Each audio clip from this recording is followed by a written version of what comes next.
नमस्कार। देश और दुनिया की तमाम फटाफट खबरों में आपका स्वागत है। खबरों के लिए आपसे निवेदन कि यदि आपने हमारे चैनल को सब्सक्राइब नहीं किया तो कृपया करके आपके अपने चैनल को सब्सक्राइब कर लें।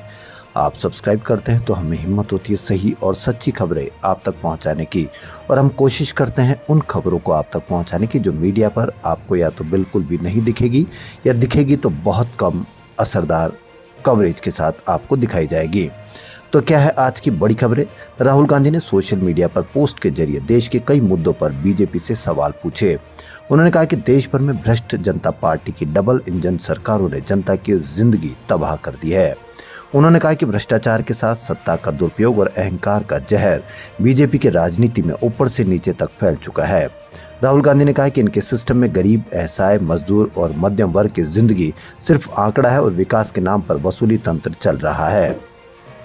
राहुल गांधी ने उत्तर प्रदेश के उन्नाव कांड का भी जिक्र किया। राहुल गांधी ने कहा कि उन्नाव कांड को पूरा देश देख चुका है कि सत्ता के गरूर में अपराधियों को कैसे बचाया गया और पीड़िता को न्याय के लिए कितनी कीमत चुकानी पड़ी। वहीं इंदौर में जहरीला पानी पीकर मौतें हो या गुजरात, हरियाणा, दिल्ली तक काले पानी और दूषित सप्लाई की शिकायतें, हर तरफ बीमारियों का डर है। राहुल गांधी ने राजस्थान के अरावली हो या प्राकृतिक संसाधन, जहां जहां अरबपतियों का लालच और स्वार्थ पहुंचा वहां वहां नियमों को रौंद दिया गया। उन्होंने कहा कि पहाड़ काटे जा रहे हैं, जंगल उजाड़े जा रहे हैं और जनता को बदले में मिले धूल, प्रदूषण और आपदा बदल रहा है। वहीं पश्चिम बंगाल में टीएमसी के आईटी सेल के चीफ के ठिकानों पर गुरुवार ईडी रेड के विरोध में टीएमसी दिल्ली से कोलकाता तक विरोध प्रदर्शन कर रही है। मुख्यमंत्री ममता बनर्जी ने ईडी पर 2 एफआईआर भी दर्ज कराई है। उन्होंने कोलकाता में मार्च भी निकाला। इधर कलकत्ता हाईकोर्ट ने कोर्ट परिसर में भारी भीड़ और हंगामे की वजह से ईडी की याचिका पर सुनवाई टाल दी। याचिका में ममता बनर्जी के खिलाफ छापेमारी के दौरान हस्तक्षेप करने के आरोप में एफआईआर दर्ज करने की मांग की गई थी। इससे पहले शुक्रवार सुबह यानी आज सुबह पार्टी के 8 सांसदों ने दिल्ली में गृह मंत्रालय के बाहर प्रदर्शन किया। डेरेक ओब्रायन, महुआ मोइत्रा, कीर्ति आजाद नारेबाजी करते नजर आए। इस दौरान धक्का मुक्की हुई, कुछ सांसद गिर भी गए। पुलिस ने सांसदों को सुबह 10 बजे हिरासत में लिया और दोपहर 12 बजे छोड़ा। इस कार्रवाई के बाद ममता बनर्जी ने एक्स पर लिखा, गृह मंत्री के दफ्तर के बाहर विरोध करना हमारे चुने हुए प्रतिनिधियों का लोकतांत्रिक अधिकार है। उन्हें सड़कों पर घसीटना कानून का पालन नहीं है, बल्कि ये पुलिस की घमंड दिखाने की कोशिश है। अमेरिकी राष्ट्रपति डोनाल्ड ट्रंप की ग्रीनलैंड पर कब्जे की धमकी के बीच डेनमार्क का जवाब आया। सीएनएन की रिपोर्ट के अनुसार रक्षा मंत्रालय ने धमकी दी है कि अगर कोई विदेशी ताकत उनके इलाके पर हमला करती है तो सैनिक आदेश का इंतजार किए बिना तुरंत जवाबी कार्रवाई करेंगे और गोली चलाएंगे।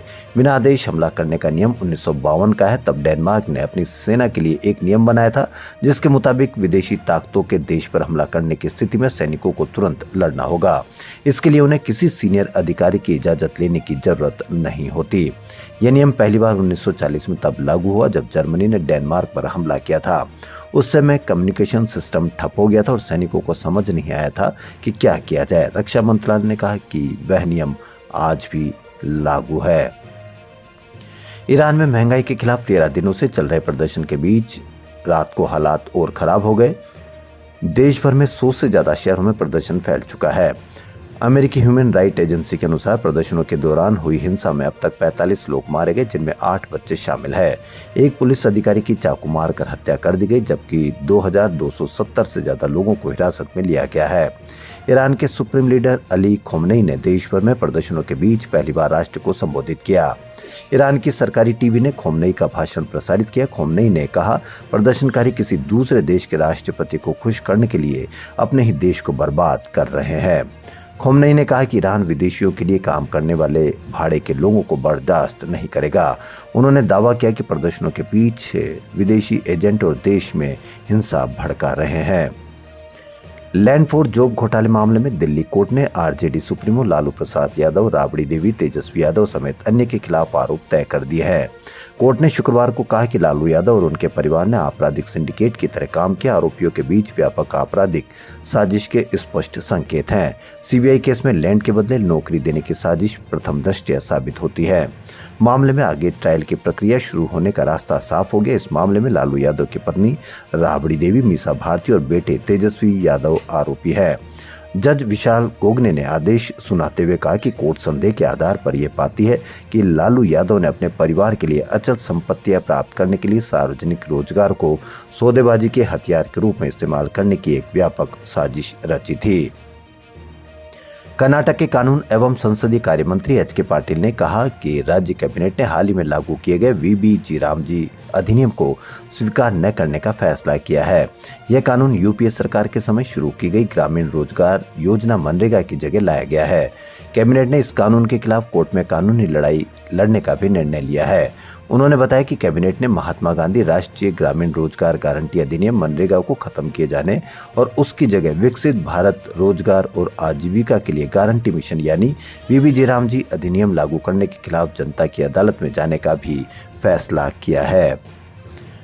विमेंस प्रीमियर लीग का चौथा सीजन आज से शुरू होगा। मुंबई इंडियंस और रॉयल चैलेंजर्स बेंगलुरु के बीच opening match DY Patil stadium में शाम 7:30 बजे से खेला जाएगा। 5 टीमें हिस्सा ले रही है। 28 दिन तक 2 वेन्यू पर 22 मैच खेले जाएंगे। इनमें 2 प्लेऑफ जबकि 20 लीग मैच रहेंगे। विमेंस प्रीमियर लीग के 6 मैच भारतीय मेंस टीम से क्लैश होंगे। इनमें से 2 मैच शुभमन गिल की कप्तानी वाली टीम इंडिया से क्लैश होंगे, जबकि 4 मैच अंडर 19 टीम इंडिया के मुकाबलों से क्लैश होंगे। गिल की टीम को न्यूजीलैंड के खिलाफ 3 वनडे और 5 T20 मैचों की सीरीज खेलनी है, जो 11 जनवरी से शुरू होगी। 11 और 14 जनवरी को विमेंस प्रीमियर लीग के मैच टीम इंडिया के वनडे मैचों से क्लैश होने वाले हैं। तो देश और दुनिया की तमाम फटाफट खबरों में फिलहाल इतना ही। यदि आपको हमारा चैनल पसंद आ रहा है तो आपके अपने चैनल को सब्सक्राइब कर लें। धन्यवाद।